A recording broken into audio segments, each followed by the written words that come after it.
لو دخلك واقف يبقى قيمتك في السوق واقفة، ولو قيمتك ما بتزيدش عمرك ما هتخرج من دايرة المرتب الثابت.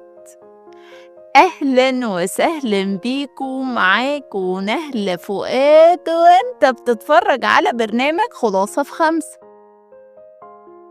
في الحلقة اللي فاتت اتكلمنا على إن الفلوس لازم تشتغل، وقلنا إن الاستثمار هو الطريق إنك ما تفضلش مربوط بوقتك. بس النهاردة هقولك على سر أخطر من الاستثمار نفسه.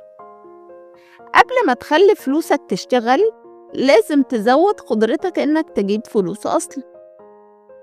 في كتاب أغنى رجل في بابل كان في مبدأ واضح جدا. المبدأ ده بيقولك زود قدرتك على الكسب. الكتاب ما كانش بيتكلم عن ذهب وبس، كان بيتكلم عن إن أكبر أصل بتملكه هو مهارتك. زمان في بابل كان كل واحد عنده حرفة نادرة، كان دخله أعلى وقيمته أغلى وحياته أأمن.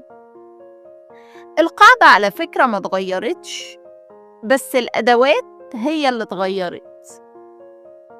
خليني أقولك الحقيقة بصراحة، سوق العمل ما بيدفعش على قد تعبك، بيدفع على قد قيمتك. ممكن تشتغل 10 ساعات في اليوم، لكن لو اللي بتعمله أي حد يقدر يعمله هتفضل قابل للاستبدال. القيمة بتيجي من 3 حاجات: مهارة نادرة، مهارة بتحل مشكلة حقيقية، ومهارة عليها الطلب. طب ادينا أمثلة. ممكن التسويق الرقمي، أو المبيعات، أو تحليل البيانات، أو الذكاء الصناعي، أو صناعة المحتوى، التفاوض وإدارة المشاريع. كل ما كنت أصعب في الاستبدال كل ما كان دخلك بيزيد. ناس كتير بتحوش 10% وتحطهم في شهادة في البنك الأهلي أو بنك مصر، وده شيء ممتاز جدا، بس في نفس الوقت ما تصرفش 10% على تطوير نفسها. تشتري ده بس ما تشتريش كورس، تفتح حساب استثماري بس ما تفتحش عقلها لمهارة جديدة، وده بيخلي النمو بطيء جدا. أسرع طريقة تزود بيها استثمارك إنك تزود دخلك، وأسرع طريقة تزود دخلك إنك تزود قيمتك. لو عايز فرق حقيقي اعمل ده. اختار مهارة السوق محتاجها، مش مهارة بتحبها وبس، مهارة السوق بيدفع فيها.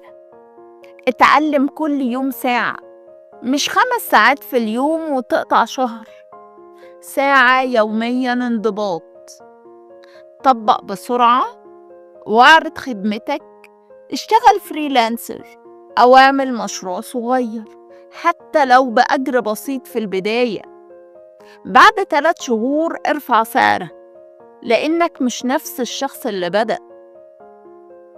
واحنا اتكلمنا قبل كده عن الفايدة المركبة في الفلوس، بس في حاجة أقوى منها: الفايدة المركبة للمهارة. كل سنة تتعلم حاجة جديدة قيمتك بتتضاعف. بعد 5 سنين هتبقى شخص مختلف تماما، مش بس دخلك أعلى، ثقتك أعلى واختياراتك أوسع. لو كل دخلك مرتبط بوقتك انت في خطر، ولو مهاراتك ثابتة مستقبلك ثابت. لكن لما تتطور من نفسك تقدر تغير شغلك، تتفاوض على مرتب أعلى، تبدأ مشروع، تستثمر بثقة. الفلوس اللي بتحطها في نفسك هي الاستثمار الوحيد اللي محدش يقدر ياخده منك. قبل ما أقفل الحلقة عايزاك تسأل نفسك سؤال واضح: لو الشركة اللي بتشتغل فيها قفلت بكرة، انت هتقدر تجيب نفس الدخل تاني؟ لو الإجابة لأ، يبقى أهم استثمار لسه ما بدأش. في الحلقة اللي جاية بقى هنتكلم عن أكبر عدو بياكل فلوسك حتى لو دخلك عالي جدا. اكتبولي في التعليقات هتبدأ تتعلم ايه من النهاردة. أنا نهلة فؤاد، ودي كانت خلاصة النهاردة. استناني كل تلات وجمعة، وما تنساش تعمل لايك وتشترك وتفعل الجرس عشان تكمل معايا الرحلة. وافتكر دايما شعارنا: أفكار مركزة في وقت محدود. أشوفكم الحلقة الجاية.